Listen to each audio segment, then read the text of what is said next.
ಧಾರವಾಡದಲ್ಲಿ ಆಂಬ್ಯುಲೆನ್ಸ್ಗಳು ಡೇಂಜರ್. ತುರ್ತು ಸೇವೆಗಾಗಿ ಇರುವಂತಹ ಆಂಬ್ಯುಲೆನ್ಸ್ಗಳಲ್ಲಿ ಸ್ಟಾಫ್ ನರ್ಸ್ಗಳು ಇಲ್ಲ. ಸ್ಟಾಫ್ ನರ್ಸ್ ಇಲ್ಲದೆ ಆಂಬ್ಯುಲೆನ್ಸ್ ಅನ್ನ ಸಿಬ್ಬಂದಿಗಳು ಓಡಾಡಿಸ್ತಾ ಇದ್ದಾರೆ. 22ಕ್ಕೂ ಹೆಚ್ಚು ಆಂಬ್ಯುಲೆನ್ಸ್ಗಳ ಪೈಕಿ 10ಕ್ಕೂ ಹೆಚ್ಚು ಆಂಬ್ಯುಲೆನ್ಸ್ಗಳಲ್ಲಿ ಸ್ಟಾಫ್ ನರ್ಸ್ಗಳಿಲ್ಲ.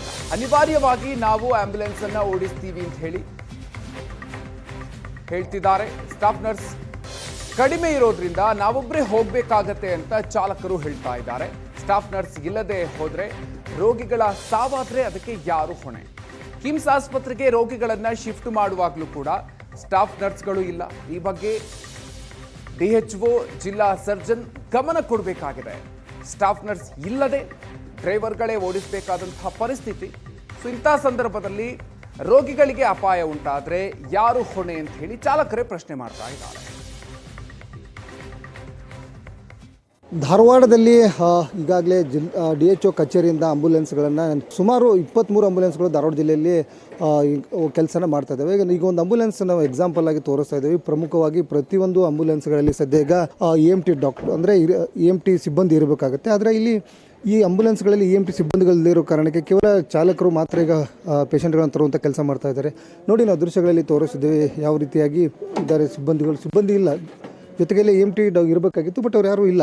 ಇದರಿಂದ ವಾಹನ ಚಾಲಕರು ಕೂಡ ಈಗ ಬೆಳಗ್ಗೆ ಹೋಗಿ ಧಾರವಾಡ ತಾಲೂಕಿನ ಹೆಗ್ಗೇರಿ ಗ್ರಾಮದಿಂದ ಒಂದು ಹೊಟ್ಟೆ ನೋವು ಇರ್ತಕ್ಕಂಥ ಒಂದು ಅಜ್ಜಿಯನ್ನು ಈಗ ಕರೆದುಕೊಂಡು ಬಂದಿರುವಂಥದ್ದು ಜಿಲ್ಲಾ ಆಸ್ಪತ್ರೆಗೆ. ದೃಶ್ಯಗಳಲ್ಲಿ ತೋರಿಸೋದು ಯಾವ ರೀತಿಯಾಗಿ ಅಂತಂದ್ರಿ, ಪ್ರಮುಖವಾಗಿ ಇಲ್ಲಿ EMT ಇದಾರ ಅಥವಾ ಇಲ್ಲ ಅನ್ನೋದನ್ನ ಇಲ್ಲಿ ಚಾಲಕರನ್ನ ಮಾತಾಡ್ಸೋಣ. ಸರ್, ಏನು EMT ಅದಾರ ಇಲ್ಲ ಹೆಂಗೆ? ಅವರು ಇದು ಸ್ಟಾಫ್ ಕಡಿಮೆ ಅದಾರ ಅಂತಂದು ಇದು ನಾವು ಒಬ್ಬರ ಹೊಡಿ ಆಗ್ತೇವೆ ರೀ. ಎಮರ್ಜೆನ್ಸಿ ದಾರಿ ಒಳಗೆ ಏನಾರ ಆದ್ರೆ ಯಾರು ಹೊಣೆ ಅಂತ ನಾರ್ಮಲ್ ಕೇಸ್ ಹೊಡಿ ಅಂತ ಹೇಳ್ಯಾರ ರೀ. ಹೊಡಿತಾರೆ ನಾರ್ಮಲ್ ಕೇಸ್ ಹೋಗಂತ ನೋಡಿ, ಈ ದೃಶ್ಯಗಳಲ್ಲಿ ತೋರಿಸಿದ್ದೇವೆ. ಸದ್ಯ ಈಗ ಪ್ರಮುಖವಾಗಿ ಇಲ್ಲಿ ಆಂಬುಲೆನ್ಸ್ಗಳಲ್ಲಿ ಅಂದರೆ 23 ಆಂಬುಲೆನ್ಸ್ಗಳಲ್ಲಿ ಸುಮಾರು 7ರಿಂದ 8 ಆಂಬುಲೆನ್ಸ್ಗಳಿಗೆ EMT ಸಿಬ್ಬಂದಿ ಇಲ್ಲದೇ ಇರೋ ಕಾರಣಕ್ಕೆ ಸದ್ಯ ಈಗ ಕೇವಲ ಚಾಲಕರೇ EMT ಕೆಲಸನೂ ಕೂಡ ಮಾಡ್ತಾ ಇದ್ದಾರೆ. ಪ್ರಮುಖವಾಗಿ EMT ಸಿಬ್ಬಂದಿ ಇರಬೇಕಾಗತ್ತೆ. ಆದರೆ ಆಸ್ಪತ್ರೆ ಈ ಒಂದು ಆಂಬುಲೆನ್ಸ್ಗಳಲ್ಲಿ EMT ಇಲ್ಲದೇ ಇರೋ ಕಾರಣಕ್ಕೆ ಸದ್ಯ ಈಗ ಚಾಲಕರೇ ಈ ರೀತಿಯಾಗಿ ಪೇಷಂಟನ್ನು ತರುವಂಥ ಕೆಲಸನ ಮಾಡ್ತಾ ಇದ್ದಾರೆ. ಎಲ್ಲೋ ಒಂದು ಕಡೆ ಏನಂತ ಸಂಬಂಧಪಟ್ಟಂಥ ಅಧಿಕಾರಿಗಳು ಕೂಡ ಎಚ್ಚೆತ್ತುಕೊಳ್ಬೇಕಾಗುತ್ತೆ. ಆದರೆ ನೋಡಿ, ಏನಾದರೂ ಹಾರ್ಟ್ ಪೇಷಂಟ್ ಅಂತ ಇದ್ದ ಸಂದರ್ಭದಲ್ಲಿ ತುಂಬ ಕಷ್ಟ ಆಗುತ್ತೆ. ಮತ್ತು ಈಗ ನಮ್ಮ ಜೊತೆಗೆ ಅವರು ಇನ್ನೂ ಚಾಲಕರನ್ನ ಮಾತಾಡ್ತಾರೆ. ಸರ್, ಬರೀಲಿ, ಎಲ್ಲಿಂದ ಬಂದ್ರಿ ನೀವೀಗ? ಹೆಗ್ಗೇರಿಂದ ಬಂದ್ರಿ.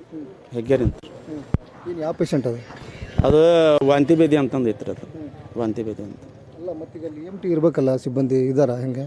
ಇಲ್ಲರಿ, ಇದ್ರಾಗ ಒಂದಿಷ್ಟು ಗಾಡಿ ಅದಾರ, ಒಂದಿಷ್ಟು ಗಾಡಿಗೆ ಇಲ್ಲರಿ. ಸ್ಟಾಫ್ ಏನೋ ಕಡಿಮೆ ಅದಾರ ಅಂತಂದು ಹೇಳಿದ್ರಿ.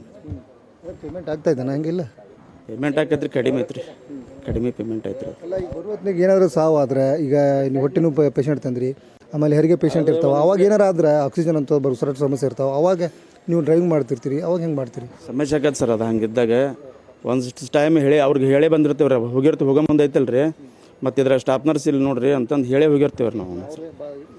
ಒಂದೊಂದ್ಸಲಿ ಬಾ ಅಂತಾರೆ, ಅನಿವಾರ್ಯ ಇದ್ದಾಗ ಮತ್ತೆ ಹೋಗಲೇಬೇಕಾಗತ್ತೆ ಸರ್. ಹಿಂಗೈತ್ರಿ.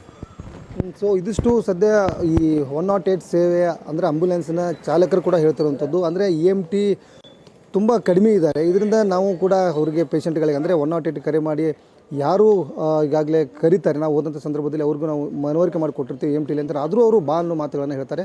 ಅನಿವಾರ್ಯವಾಗಿ EMT ಇಲ್ಲದೆ ಇರೋ ಕಾರಣಕ್ಕೆ ನಾವು ಆಂಬುಲೆನ್ಸ್ಗಳನ್ನು ಮೂವ್ ಮಾಡ್ತಾ ಇದ್ದೇವೆ ಅನ್ನೋ ಮಾತುಗಳನ್ನು ಕೂಡ ಸದ್ಯ ಸಿಬ್ಬಂದಿ ಹೇಳ್ತಾ ಇದ್ದಾರೆ.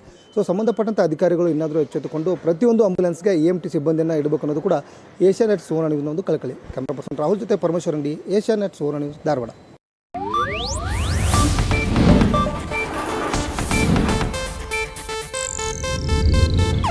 ಇದು ಏಷ್ಯಾನೆಟ್ ನ್ಯೂಸ್ ನೆಟ್ವರ್ಕ್ ಪ್ರಸ್ತುತಿ.